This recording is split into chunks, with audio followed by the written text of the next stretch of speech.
نحمده ونصلي على رسوله الكريم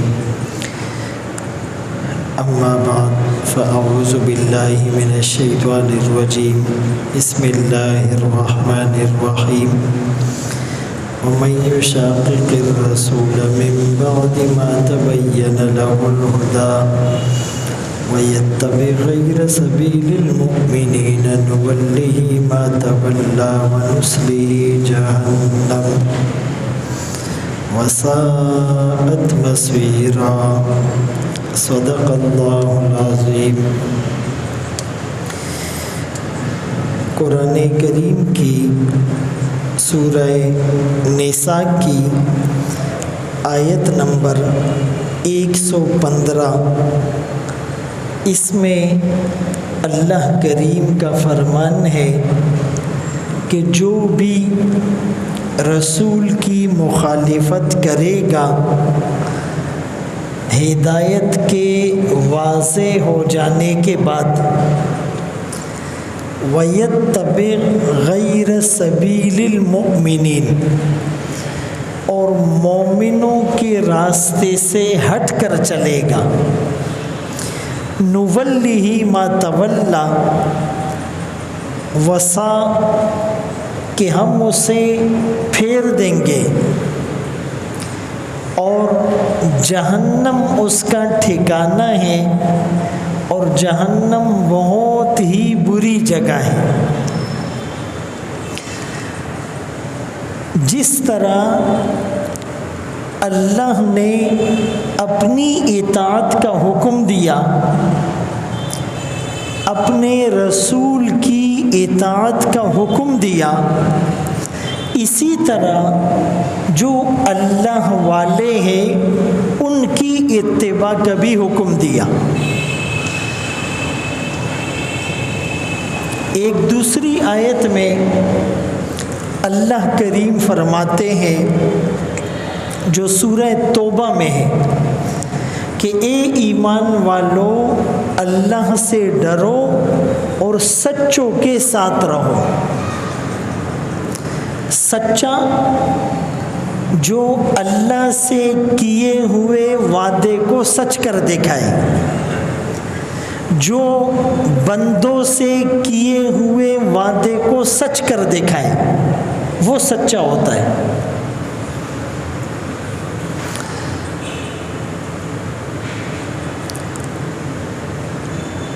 اور حدیث پاک میں رسول اللہ صلی اللہ علیہ وسلم نے یہ بھی فرمایا کہ اللہ میری امت کے اکثر علماء کو گمراہی پر جمع نہیں کریں گے، یعنی یہ نہیں ہو سکتا کہ امت کے اکثر علماء کسی غلط بات پر جمع ہو جائیں۔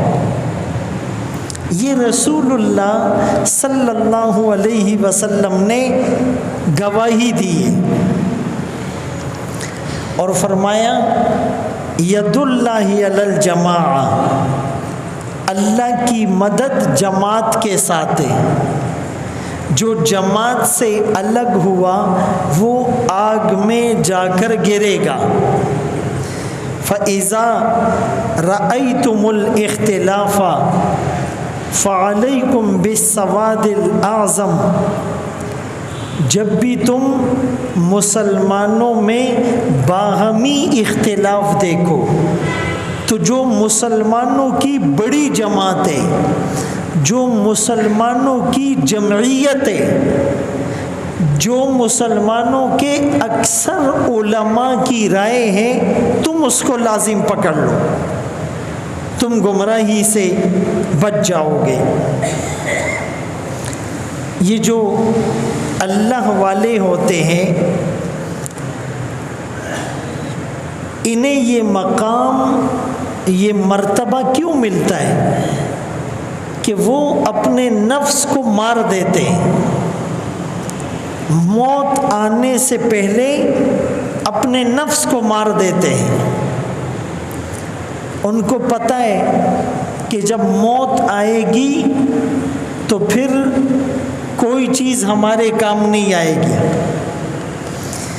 کسی نے کیا خوب کہا کہ سب سے پہلی چیز جو موت کے وقت انسان سے چھین لی جاتی ہے وہ اس کا نام ہے۔ ابھی ہے جمال صاحب، عبداللہ صاحب، عبد الرحمن صاحب، مفتی صاحب، عالم صاحب، ڈاکٹر صاحب، انجینئر صاحب، جج صاحب، لیکن جو ہی اس کی موت واقع ہوئی، جو ہی اس کی روح پرواز کر گئی، اب لوگ کہتے میت۔ سب سے پہلی چیز جو ہم سے چھین لی جاتی ہے وہ ہمارا نام ہے۔ پھر کوئی یہ نہیں کہتا ہے کہ یہ عبداللہ صاحب کہاں لیٹے ہوئے، کہتے میت کہاں پر ہے۔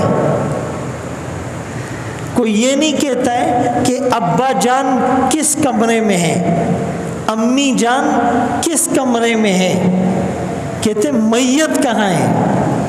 پہلی چیز نام لے لیا جاتا ہے۔ اور دوسری چیز پھر کہتے جنازہ کب ہے۔ یہ نہیں کہتے کہ عبداللہ صاحب کے اوپر نماز جنازہ کب پڑھی جائے گی، جنازہ کب ہے۔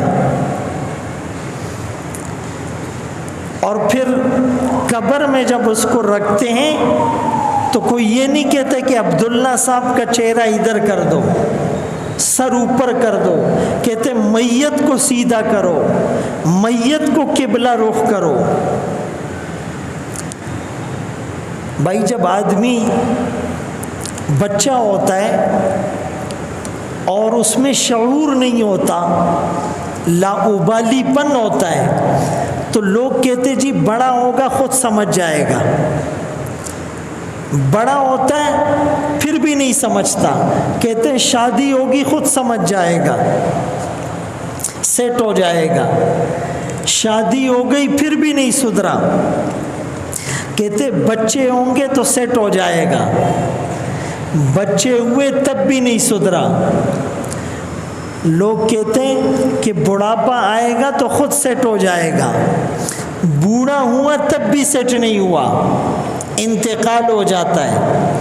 انتقال کے بعد، غسل دینے کے بعد، کفن پہنانے کے بعد، جنازے کی نماز پڑھنے کے بعد، قبر کھودنے کے بعد، جب اس کی میت کو رکھا جاتا ہے، کوئی کہتا ہے ادھر کرو، کوئی کہتا ہے ادھر کرو، کوئی کہتا ہے نیچے کرو، کوئی کہتا ہے اوپر کرو، کوئی کہتا ہے کپڑا کھولو، کوئی کہتا ہے بندہ رہنے دو، آخر میں ایک کہتا ہے اس کا منہ قبر کی طرف یعنی قبلے کی طرف کر دو۔ تو پھر اوپر سے ایک آواز آتی ہے ہاں اب سیٹ ہو گیا۔ ساری زندگی سیٹ ہونے کے چکر میں رہا، سیٹ نہیں ہوا۔ سیٹ کب ہوتا ہے؟ جب قبر میں رکھ کر اس کے چہرے کو قبلے کی طرف کر دیا جاتا ہے۔ اللہ اکبر کبیرہ۔ جب انتقال ہوتا ہے تو کچھ بھی نہیں بگڑتا۔ آدمی کہتا ہے چیز نہیں مدا بس کی گی، میں اس گھر میں نہیں ہوں گا تو نظام کیسے چلے گا، میں نہیں ہوں گا تو یہ فیکٹری کیسے چلے گی، میں نہیں ہوں گا تو یہ رشتہ دار تو لڑ پڑیں گے، میں نہیں ہوں گا تو ان غریبوں کا کیا بنے گا۔ ایسا کچھ بھی نہیں ہوتا ہے۔ ہم نہیں تھے تو بھی چل رہا تھا، ہم چلے جائیں گے تو بھی یہ چل رہا ہے۔ جب کسی کا انتقال ہوتا ہے تو جو اس کو نہیں جانتا کہتا ہے بیچارہ مر گیا، مسکین تھا چلا گیا، سب کچھ رہ گیا، واڑ واڑ بچی پاتشول، اتنا کہہ کر اپنا کام۔ جو اس کے دوست ہوتے ہیں نا وہ 2-4-6 دن تک تھوڑے افسردہ رہتے ہیں، یار وہ ہمارے پاس بیٹھتا تھا، بڑا اچھا آدمی تھا، کتنی اچھی گپ شپ لگاتا تھا۔ 2-4-6 دن کے بعد وہ بھی اپنی روٹین میں لگ جاتے ہیں۔ جو گھر والے ہوتے ہیں نا وہ 2-4 مہینے یاد کرتے رہتے ہیں، 2-4-6 مہینے کے بعد کہانی ختم ہو جاتی ہے، پھر گھر والے بھی اس کو یاد نہیں کرتے۔ یہ ایک نظام ہے۔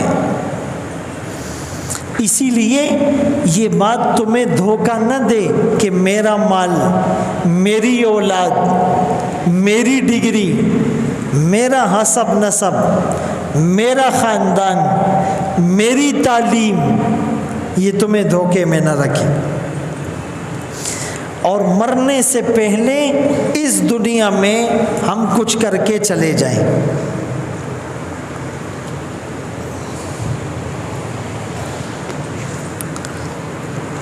ایک آدمی قبرستان سے گزر رہا تھا تو ایک قبر سے تلاوت کی آواز آ رہی تھی، تو وہ آدمی اس آواز کی سمت جانے لگا۔ ایک قبر کے پاس پہنچا، غور کیا تو اس قبر سے تلاوت کی آواز آ رہی تھی۔ تو اس آدمی نے اللہ سے دل ہی دل میں کہا کہ مجھے پتہ چل جائے یہ کون خوش قسمت آدمی ہے کہ قبر میں بھی قرآن کی تلاوت کر رہا ہے۔ تو اللہ کریم نے پردے ہٹا دیے، اس کو پتہ چلا کہ یہ جو قبر میں لیٹا ہوا ہے یہ قرآن کا حافظ ہے۔ تو جب اس کا انتقال ہوا تو اللہ نے اس کو اختیار دیا کہ یا تو قیامت تک میٹھی نیند سوتا رہے، مزے کر، اور یا تو قبر میں بھی قرآن کی تلاوت کرتا رہے۔ اس نے کہا اے اللہ مجھے اختیار دے دیجئے، میں قیامت تک قرآن کی تلاوت کرتا رہوں گا۔ تو کہا جب سے میرا انتقال ہوا میں قرآن کی تلاوت کر رہا ہوں، اور اب تک میں نے 50,000 مرتبہ قرآن ختم کیا۔ سبحان اللہ نہیں بولو گے؟ کہا جب سے میرا انتقال ہوا میں قبر میں قرآن کی تلاوت کرتا ہوں، اور اب تک 50,000 مرتبہ قرآن ختم کر چکا ہوں۔ جب اس نے یہ کہا تو اس زندہ نے کہا سبحان اللہ۔ کیا کہا؟ سبحان اللہ۔ تو اس قبر والے نے اس کو کہا بھائی ایک سودا کر میرے ساتھ، یہ جو تو نے ایک دفعہ سبحان اللہ کہا یہ مجھے دے، اور 50,000 مرتبہ جو قرآن میں نے ختم کیے وہ تو لے لے۔ وہ آدمی بڑا حیران ہوا، کہا یار تم عجیب آدمی ہو، ایک سبحان اللہ پر 50,000 قرآن مجھے دے رہے ہو۔ اس نے کہا فرق ہے، تو نے جو سبحان اللہ کہا اپنی زندگی میں کہا ہے، اور میں جو 50,000 مرتبہ قرآن پڑھ چکا ہوں یہ مرنے کے بعد پڑھ چکا ہوں۔ مرنے کے بعد 50,000 مرتبہ قرآن سے زیادہ مجھے یہ پسند ہے جو تو نے اپنی زندگی میں ایک دفعہ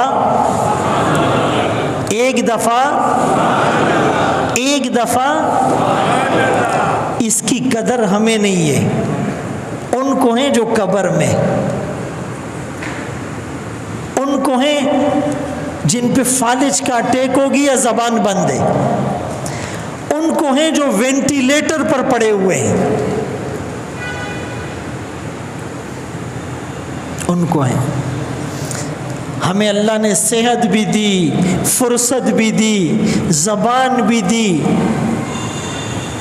لیکن اس کے باوجود ہم کتنی دفعہ سبحان اللہ کہتے ہیں۔ اسی لیے میرے محترم دوستوں، بھائیوں، بزرگوں، اپنی زندگی میں ایک دفعہ سبحان اللہ کہنا یہ اتنی بڑی دولت ہے جس کا پتہ مرنے کے بعد چلے گا۔ بشر حافی رحمت اللہ علیہ بڑے بزرگ گزرے، ان کا اپنا نام تھا بشر بن حارث، یہ نہ صرف شراب پیتے تھے بلکہ ان کا شراب خانہ تھا بغداد میں۔ آدھی رات کا وقت ہے، شراب خانے کے دروازے پر دستک ہوتی ہے۔ یہ بشر بن حارث لڑکھڑاتے ہوئے دروازہ کھولتا ہے اور کہتا ہے بھائی شراب خانہ بند ہو چکا ہے، ملازم جا چکے ہیں، تمہیں بھی شراب نہیں ملے گی، صبح آ جانا۔ تو سامنے جو آدمی تھا اس نے کہا میں شرابی نہیں ہوں، میں شراب خریدنے نہیں آیا ہوں، مجھے تو بشر بن حارث کو پیغام دینا ہے۔ تو بشر بن حارث نشے کی حالت میں تھے، کہا میں بشر بن حارث ہوں، کیا پیغام ہے، کس کا پیغام ہے؟ تو اس آدمی نے کہا جو اپنے زمانے کا ولی تھا کہ میں نے خواب میں رسول اللہ صلی اللہ علیہ وسلم کی زیارت کی ہے۔ سبحان اللہ تو کہہ دو۔ کتنے خوش قسمت تھے وہ لوگ جو اپنی آنکھوں سے صبح اور شام صحابہ کی زیارت کرتے تھے۔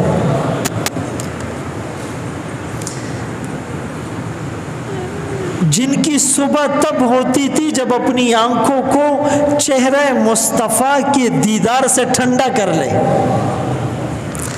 جن کو ایک پل چین نہیں آتا تھا جب تک آقا کا دیدار نہ کرتے۔ بھائی کبھی کبھی دل میں یہ آتا ہے کہ کاش ہم بھی نبی کے زمانے میں ہوتے، دل میں آتا ہے نا، لیکن اللہ کے ہر کام میں حکمت ہے، اللہ کے ہر کام میں حکمت اور خیر ہے۔ ایک آدمی تھا، وہ ہر وقت یہ کہتا تھا کاش میں نبی کے زمانے میں ہوتا تو میں بھی صحابہ کی طرح قربانیاں دیتا، میں بھی صحابہ کی طرح آقا پر جان نچھاور کر دیتا، ہر وقت یہ کہتا تھا۔ ایک دن اس نے خواب دیکھا اور خواب میں یہ دیکھا کہ رسول اللہ صلی اللہ علیہ وسلم ایک جیپ میں سوار ہے اور حضرت ابوبکر، حضرت عمر، حضرت عثمان، حضرت علی اور کچھ صحابہ بھی اس میں سوار ہیں، اور اس آدمی نے دیکھا کہ میں بھی اس میں سوار ہوں، وہ جیپ جا رہی ہے۔ تو اچانک اس کا کوئی بریک فیل ہوا، اس میں کوئی خرابی آئی اور وہ جیپ پیچھے کی طرف جانے لگی، ریورس، اور پیچھے بہت بڑی کھائی تھی، گویا کہ جیپ گرنے والی ہے۔ تو کہا، اس آدمی نے کہا کہ میں نے جیپ سے چھلانگ لگائی، دوڑ دوڑ کر گیا اور ایک بڑا پتھر اٹھا کر لایا کہ وہ ٹائر کے نیچے دوں تاکہ جیپ گرنے سے بچ جائے۔ اس آدمی نے کہا جب میں پتھر لے کر آیا تو صحابہ نے اپنے سر ٹائر میں دے دیے تھے۔